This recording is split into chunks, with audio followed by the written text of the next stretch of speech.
Disclaimer: this story contains mature themes intended for adult viewers.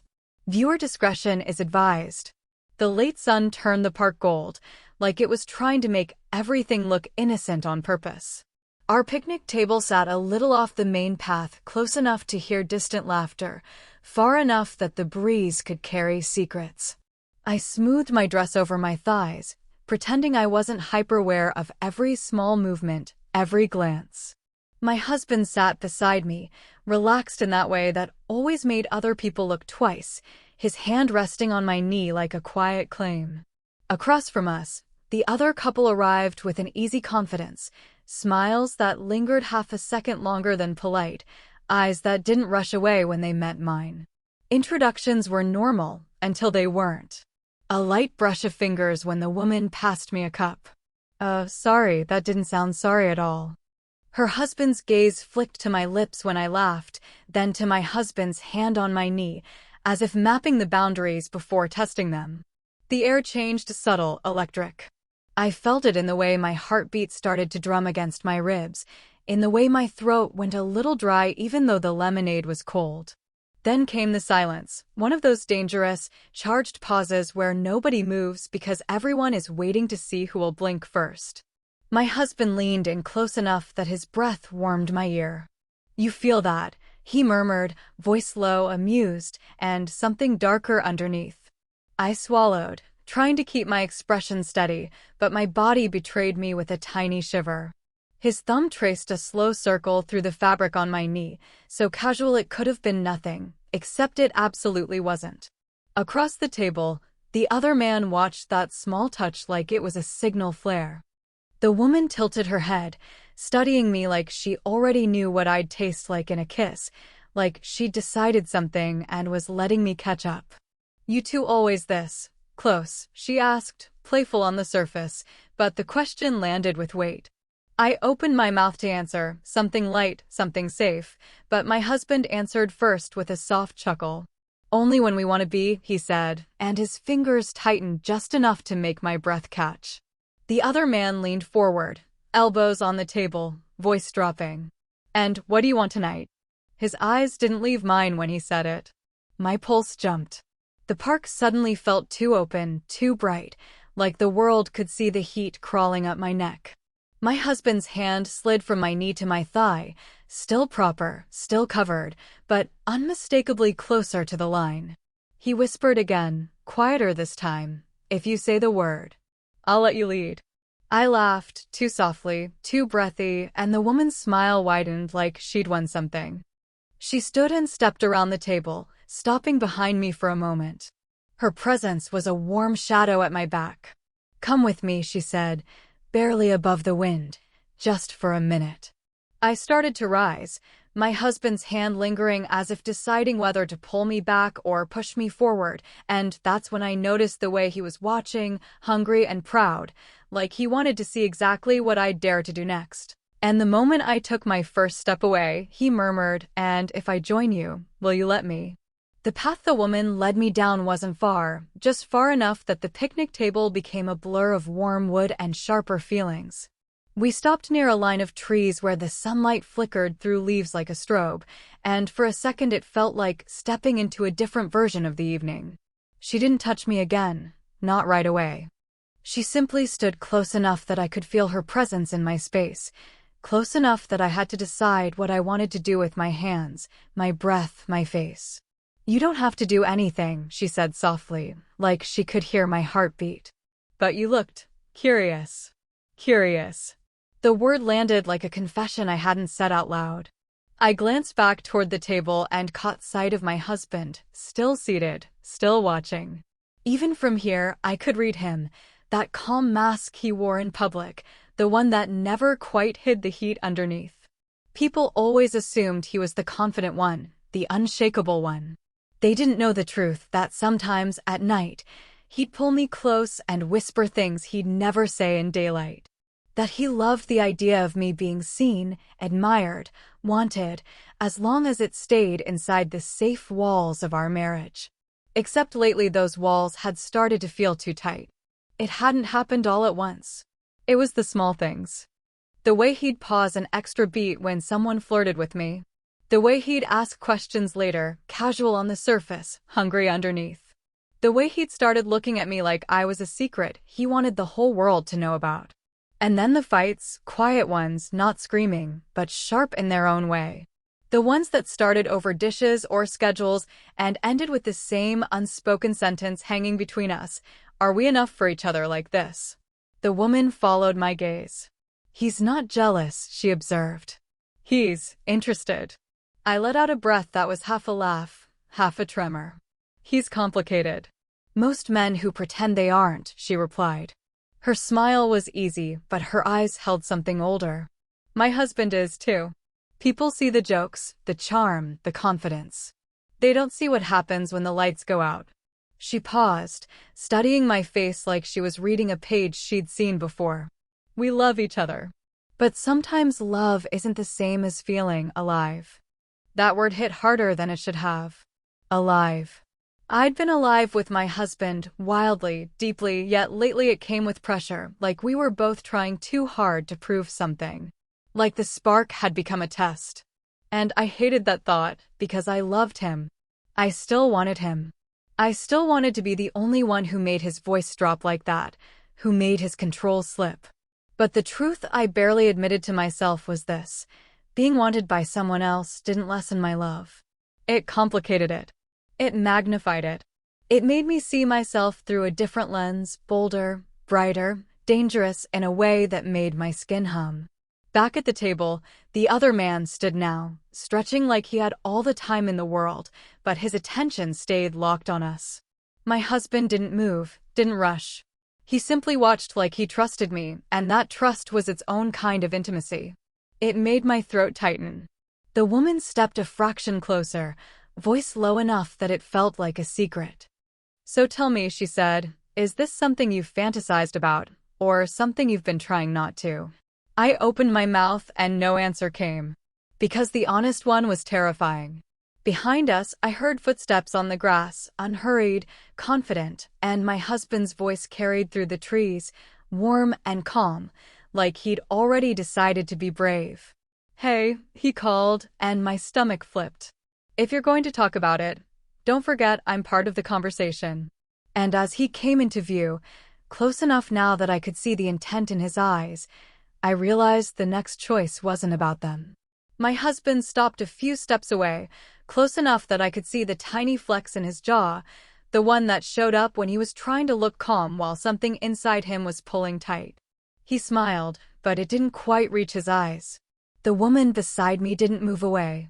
That was the first spark of jealousy, sharp, unexpected. Not because I didn't like her. Because I did. Because she stood in my space like she belonged there, and part of me wanted to let her. Another part of me wanted to turn around and reclaim the only place I'd ever really felt safe, against my husband's chest. Are we interrupting? She asked, sweet as honey, eyes flicking to him. My husband's gaze dropped to where she stood near my shoulder, then lifted back to my face, searching. No, he said. I just didn't want you feeling alone in this. Alone. The word hit like a gentle accusation. As if he knew exactly how easily I could step forward without him, and how easily he could regret asking me to. Behind him, the other man approached at an easy pace, stopping at the edge of our small circle. He didn't crowd us. He didn't force anything. He simply stood there with that quiet confidence that made the air feel smaller. His eyes met mine for a second, steady, curious, then shifted to my husband, like a respectful challenge. My husband's hand slid into mine. His palm was warm, grip firm. Not controlling. Grounding. I squeezed back, and his shoulders loosened just a fraction.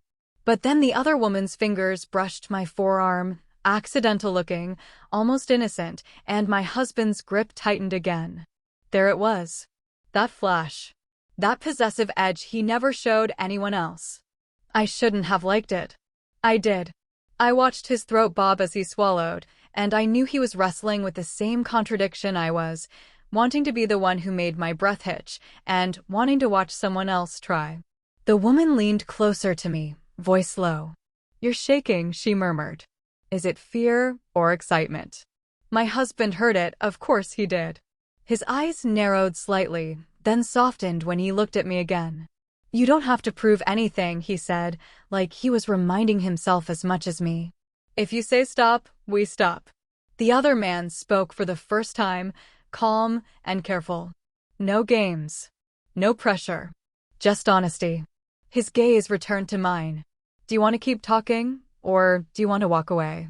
My pulse hammered. I hated how much I wanted to answer. How my mind kept flashing to the safe familiarity of my marriage and the dangerous thrill of being seen in a new way, both pulling at me like tides. I stepped half an inch closer to my husband, feeling his relief, and then, without breaking eye contact with him, I lifted my free hand and gently took the other woman's fingers, holding them for just one breath. My husband's inhale was sharp. His eyes darkened, jealous, turned on, terrified, all at once. And in that charged silence, with four of us standing too close and pretending we weren't, my husband leaned toward my ear and whispered, almost shaking, if you choose this, don't forget who you come home to. The woman led us, not by the hand, not with force, just with a glance and a small tilt of her chin that said, if you're coming, come on your own. We followed a narrow walkway that looped behind the picnic area toward a quiet gazebo half hidden by trees. The sounds of the park softened there, still present, but muted, like the world politely pretending not to notice. My husband stayed close, shoulder brushing mine every few steps. It wasn't an accident. It was his way of reminding me he was here, that whatever this was, we were still us. But his fingers kept flexing around mine, betraying him. He was tense, excited, afraid of how excited. When we reached the gazebo, the other man checked the path behind us, not like a guard, more like someone making sure we weren't about to be interrupted by reality. The other woman stepped into the center first, turning slowly as if testing the space, then looking back at me with a smile that felt like a dare and an invitation in the same breath. Just talk, she said, soft. No one has to do anything. But the way she said it made anything feel enormous. The gazebo held us close. Not physically, there was room, but emotionally, the way a smaller space forces your awareness to sharpen. I could smell my husband's cologne mixed with fresh cut grass. I could hear my own pulse in my ears. I could feel the heat of bodies nearby without anyone touching. My husband let go of my hand, then immediately regretted it. His palm hovered near my hip like he wasn't sure where to put it. I turned toward him, searching his face. Are you okay? I whispered. His laugh was quiet and rough. I don't know, he admitted. I'm trying to be the man who's confident enough to watch, and I keep turning into the man who wants to pull you behind me and tell everyone else to back off. That possessive honesty sent a shiver straight through me. I leaned in, just slightly, close enough that only he could hear. And what do you want me to do? I asked. His eyes locked on mine. I want you to choose, he said. Not for them. Not for me. For you. His voice dropped even lower. But if you look at me like that again, I might stop being reasonable. The other woman's presence slid closer, still no contact, just proximity. What if choosing isn't one answer, she murmured. What if it's a boundary you set, and we respect it? The other man nodded once, calm. Name your rules, he said. We follow them. Rules. Boundaries. Control. They sounded neat and clean until I looked at my husband and saw the hunger in his restraint. Until I realized my own breath had gotten shallow, my thoughts a mess of loyalty and temptation braided together. I lifted my hand, hesitated, then placed it flat against my husband's chest. I felt his heartbeat thudding hard under my palm. His eyes fluttered closed for half a second like he'd been hit. Okay, I whispered. Here are my rules. And before I could say the first one, footsteps crunched on the gravel path outside the gazebo, too close, too sudden, followed by a voice calling out, cheerful and unaware. My husband's head snapped up. The other couple froze. The voice outside the gazebo drifted closer, bright, casual, completely unaware it was walking straight toward a live wire. Hey, you guys know if the bathrooms are, we didn't even answer. The other man moved first, stepping to the open side of the gazebo and lifting a hand with an easy smile, guiding the passerby away with the kind of friendly misdirection you'd never question. "They're back that way," he said, pointing, laughing like this was nothing. The footsteps faded, the moment resealed itself, and the silence that returned felt louder than before. My hand was still on my husband's chest. His heartbeat hammered under my palm like it was trying to escape him. I opened my mouth again, ready to lay down my rules, ready to pretend rules could hold back something that had already started to flood. Then the other woman spoke, soft and almost apologetic. "Before you say anything, there's something you should know." My husband's eyes flicked to her. Mine did too. She took a breath, and the playful edge drained from her face. "This wasn't random," she admitted. "We didn't just happen to see you two and feel a spark." The words landed like cold water. My husband's posture tightened, protective instinct snapping into place. "What does that mean?" The other man didn't look surprised. He looked resigned. Like a door he'd been holding shut finally gave way. "It means," he said carefully, "we know you." My stomach dropped. "From where?" The woman's gaze shifted to my husband, then back to me. "From the messages," she said. "From the account." My husband went still. Not confused still. Caught still. And in that microscopic pause, my entire body understood before my mind caught up. I slowly turned my head toward him. "What account?" I asked, voice quiet enough to be dangerous. His mouth opened. Closed. He looked at my hand on his chest like it had become evidence. "I was going to tell you," he said, too fast. "I didn't want it to be like this." The other woman's eyes glistened with something like guilt. "He reached out months ago," she confessed. "Not to cheat." "Not exactly. He said he loved you. That he was terrified of losing you. That he wanted to feel close again, but he didn't know how to ask for what he wanted without sounding," she swallowed. "Without sounding like he was asking you to be someone else." My throat tightened. Heat rose behind my eyes, sharp and humiliating. "So you planned this," I whispered. "You set up a chance meeting in a park." My husband stepped toward me, hands lifting like he wanted to touch my shoulders, anchor me. I backed a half step away, and the hurt on his face was immediate. "Please," he said. "I didn't do it because you weren't enough. I did it because you were everything, and I was scared you'd look at me like I was wrong." "Wrong," I echoed, a bitter little laugh catching in my chest. "You let strangers into our marriage before you let me into your head." His eyes shone raw, earnest. "I wanted you to have power," he said. "I wanted you to choose. I wanted to watch you be wanted and still come back to me because that's what I fantasize about. But I swear I never touched anyone. I never, and you." I snapped, turning to the other couple, voice trembling. "What did you want?" The other man exhaled slowly, as if he'd been waiting for permission to be honest. "My wife wanted to feel desired again," he said. "And I wanted to stop being the only person she pretended for." The woman flinched, hurt flashing. "That's not it is," he said gently, and the tenderness in his tone made it worse. "We're cracked. We came here thinking maybe your fire would light ours again." A twist inside me tightened, anger, betrayal, and something that scared me most of all, understanding. Because under all the deception, there was truth. Desire. Fear. Loneliness. Love, warped by silence. My husband's voice broke. "Say you hate me," he whispered. "Say we go home and pretend this never happened." "I'll do it." He swallowed. "I just need you to tell me what you want." I stared at him, at the man I loved, the man who had tried to give me control by stealing my choice, and my pulse roared in my ears. Then, slowly, I reached into my bag and pulled out his phone. His face drained of color. I held it up between us. The screen was already lit. A notification sat there like a match over gasoline. A new message. From someone who wasn't them. My voice came out steady, deadly calm. "You said you never touched anyone," I murmured. "So why is she asking if you're still coming tonight?" My husband didn't speak for a full second.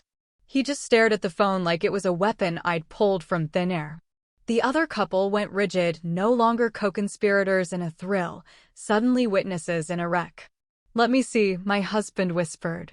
I tightened my grip. "No," I said, voice shaking despite how hard I fought to keep it steady. "You've had enough time to curate what I see." His face crumpled, not with anger, worse, with shame. "It's not what you think." "That's the line people use when it's exactly what I think," I shot back, and my laugh came out sharp, almost ugly. "Who is she?" He swallowed hard. "No one," he said too quickly, then closed his eyes like he could rewind the mistake. "Okay. Not no one. Someone I messaged. Once." I lifted my chin. "Say it clean," I demanded. "Because I deserve at least one clean sentence." His throat bobbed. "Her name is Lana," he said, voice cracking. "I met her online. It started as fantasy talk, nothing physical. I told myself it wasn't cheating because it wasn't real." His eyes opened, shining. "But it was real. Because it was hiding." The other woman's hand flew to her mouth. Her husband's jaw tightened as if he'd been punched by the honesty and the hypocrisy at the same time. I felt my own heartbeat slam against my ribs. "So you built all this," I said, gesturing helplessly at the gazebo, at the four of us, at the sunset, pretending everything was still pretty. "You arranged a safe scenario to distract me from the fact you already crossed the line." "I didn't do it to distract you," he insisted, stepping forward. I held up a hand, and he stopped like I'd put a wall between us. "I did it because I was spiraling," he confessed. "Because I wanted something I was scared to ask for, and instead of trusting you, I tried to control the outcome." My voice dropped. "You wanted me to feel powerful, by taking my power away." That sentence hit him harder than any shout. His shoulders sagged, and the tough mask he wore in public finally broke. "Yes," he breathed. "And I hate myself for it." The other man cleared his throat, careful. "We didn't know about a third person," he said, eyes flicking to my husband with something like warning. "We thought this was about consent and communication." "It was supposed to be," my husband said hoarsely. "I swear." The other woman stepped forward, tears in her eyes. "I'm sorry," she said to me, voice trembling. "I wanted excitement. I didn't want to be part of betrayal." I looked at her and realized she meant it. It didn't fix anything, but it made the room in my chest for rage feel a fraction less crowded. My husband's voice went smaller. "Tell me what to do," he pleaded. "Tell me how to make it right."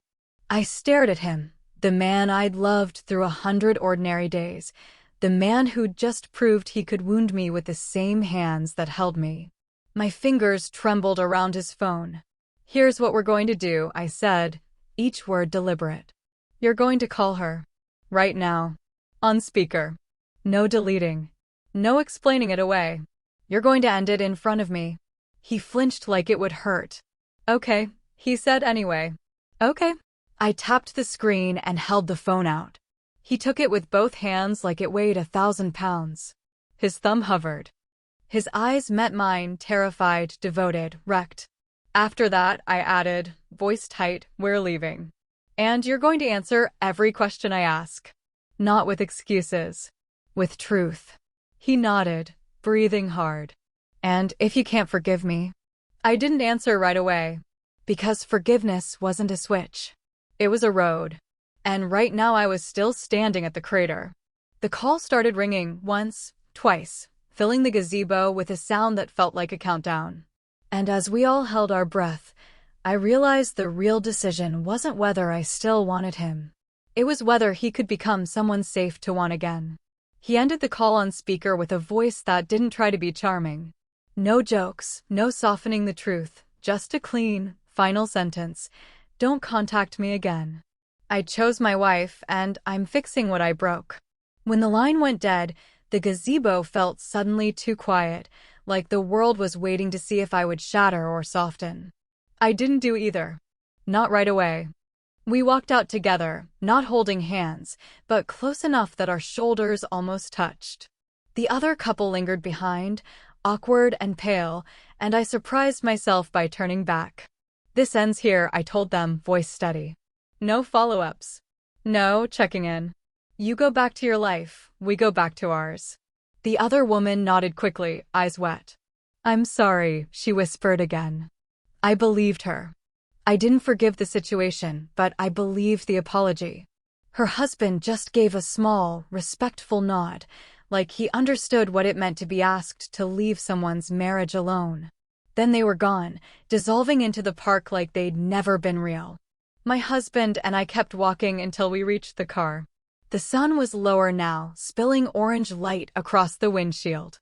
He stood by the passenger door like he didn't deserve to open it for me, like any gesture might be taken as manipulation. His hands were clenched at his sides, knuckles white.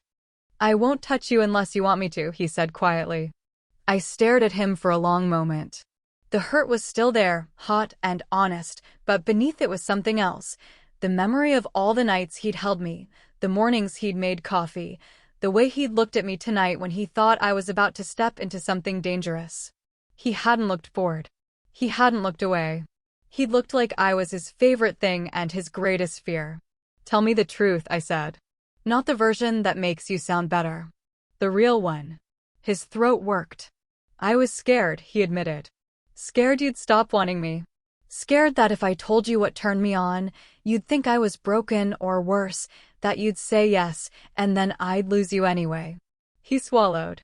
"So I tried to build a scenario where I could feel in control. And I betrayed you. I hate that I did that to us." Something in my chest loosened, not because it erased the damage, but because it finally sounded like accountability instead of performance. "And what do you want now?" I asked. He looked at me like the answer hurt. "I want you," he said simply. "In whatever way you can give me. Even if it's just the chance to earn back the right to hold your hand." I exhaled, slow. Then I did the smallest, bravest thing I could manage. I reached out and placed my fingers over his clenched fist. His hand twitched under mine like he was afraid to move. "Open your hand," I whispered. He did. I slid my fingers into his palm, and when he closed his hand around mine, it wasn't possessive. It was careful, like he was holding something fragile and priceless. His eyes filled, and he turned his head like he didn't want me to see how close he was to breaking. "Look at me," I said. He did, and I saw it, pure relief braided with regret, the kind of emotion that can only exist when love is still alive. "We're going to do this the right way," I said. "No secrets. No strangers. Not until we've rebuilt trust." I squeezed his hand. "But we're not done." His breath hitched. "We're not." I stepped closer, close enough that he could feel the warmth of me without taking anything for granted. "You don't get to chase fantasy to feel alive," I murmured. "You come to me. We talk. We make new rules together." My voice softened. "And if we ever explore anything, it starts with honesty. It starts with us."